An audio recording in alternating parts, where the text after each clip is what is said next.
मित्रांनो, महाराष्ट्रातील शेती यशस्वी होण्यामागे सर्वात मोठा घटक कोणता आहे माहीत आहे का? तो म्हणजे मृदा. महाराष्ट्रात नेमकी किती प्रकारची माती आढळते? काळी माती कुठे जास्त आहे? लाल माती कोणत्या भागात?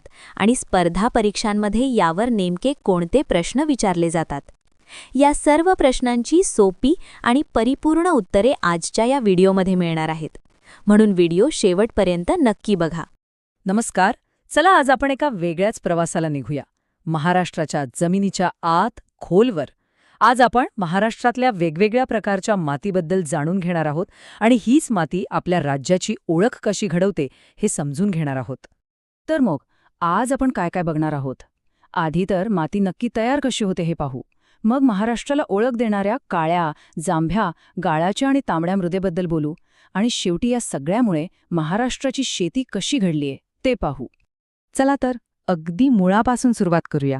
मृदा किंवा माती म्हणजे नेमकं काय असतं आणि ती बनते कशी?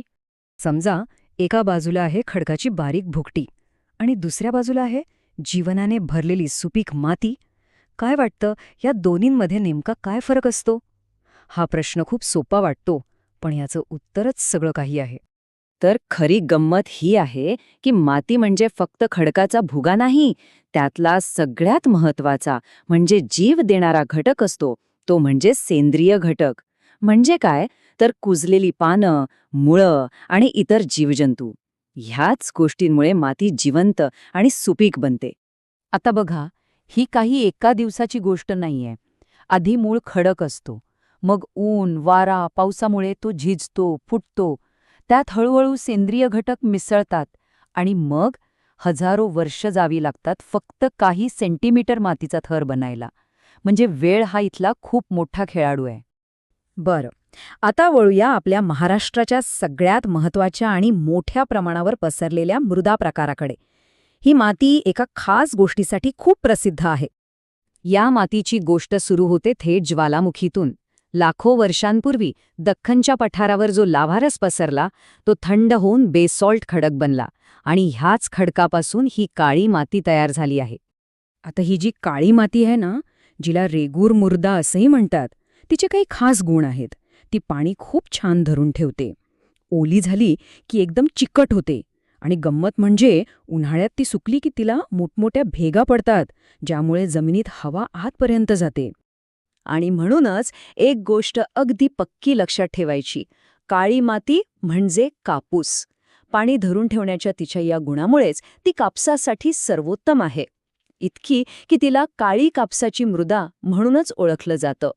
चला आता दख्खनच्या पठारावरून थेट कोकण किनारपट्टीवर जाऊया, जिथे पाऊस अक्षरशः धुवाधार कोसळतो आणि तिथे आपल्याला एक पूर्णपणे वेगळ्या प्रकारची माती बघायला मिळते. ही माती म्हणजे जणू काही मान्सूननेच तयार केली आहे. इथे इतका प्रचंड पाऊस पडतो की जमिनीतले बरेचसे पोषक घटक अक्षरशः धुवून निघतात. यालाच लीचिंग म्हणतात. त्यामुळे ही माती पाणी जास्त धरून ठेवत नाही आणि तिचा रंग पण लोह जास्त असल्यामुळे तांबूस असतो. मग प्रश्न पडतो की ह्या मातीत काय खास पिकतं? तर फळबागा, आणि त्यातही आपल्या सगळ्यांचा लाडका, जगप्रसिद्ध हापूस आंबा. म्हणजे जांभी मृदा आणि फळबागा यांचं एक अतूट नातं आहे. आता आणखी दोन महत्त्वाच्या मातीचे प्रकार पाहूया, जे आपल्याला राज्याच्या काही खास भागांमध्येच सापडतात. एकीकडे आहे गाळाची मृदा, जी नद्यांनी किनाऱ्यावर वाहून आणलेल्या गाळामुळे बनते, आणि दुसरीकडे आहे तांबडी मृदा, जी पूर्व विदर्भ आणि सह्याद्रीच्या पायथ्याशी दिसते. तिचा थर पातळ असतो आणि ती कमी सुपीक असते. आणि साहजिकच त्यांचे गुणधर्म वेगळे, म्हणून पिकंही वेगळी. गाळाच्या मातीत जिथे पाणी भरपूर तिथे तांदूळ, नारळ, सुपारी, आणि तांबड्या कमी सुपीक जमिनीत बाजरीसारखी खणखर पिकं घेतली जातात.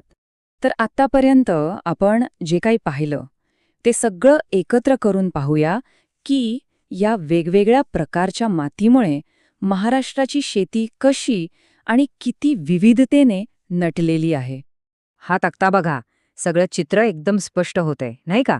काळी माती म्हणजे कापूस आणि ऊस. जांभी माती म्हटलं की डोळ्यासमोर येतो हापूस आंबा. गाळाच्या मातीत तांदूळ आणि नारळ. तर तांबड्या मातीत भरड धान्य. हीच तर आहे आपल्या महाराष्ट्राची खरी कृषी ओळख. याचा अर्थ सरळ आहे, महाराष्ट्राच्या शेतीची कहाणी खरं तर त्याच्या पायाखालच्या मातीतच लिहिलेली आहे. प्रत्येक प्रकारची माती एका वेगळ्या संस्कृतीला, एका वेगळ्या जीवनशैलीला आधार देते. आणि शेवटी हा एक महत्त्वाचा प्रश्न उरतो. हवामान बदलतंय.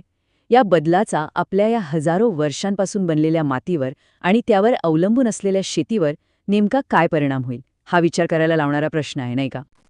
पुढील व्हिडिओ कोणत्या टॉपिकवर हवा आहे कमेंट करून नक्की कळवा. आणि अशाच माहितीपूर्ण व्हिडिओसाठी चॅनल सबस्क्राईब करायला विसरू नका. धन्यवाद.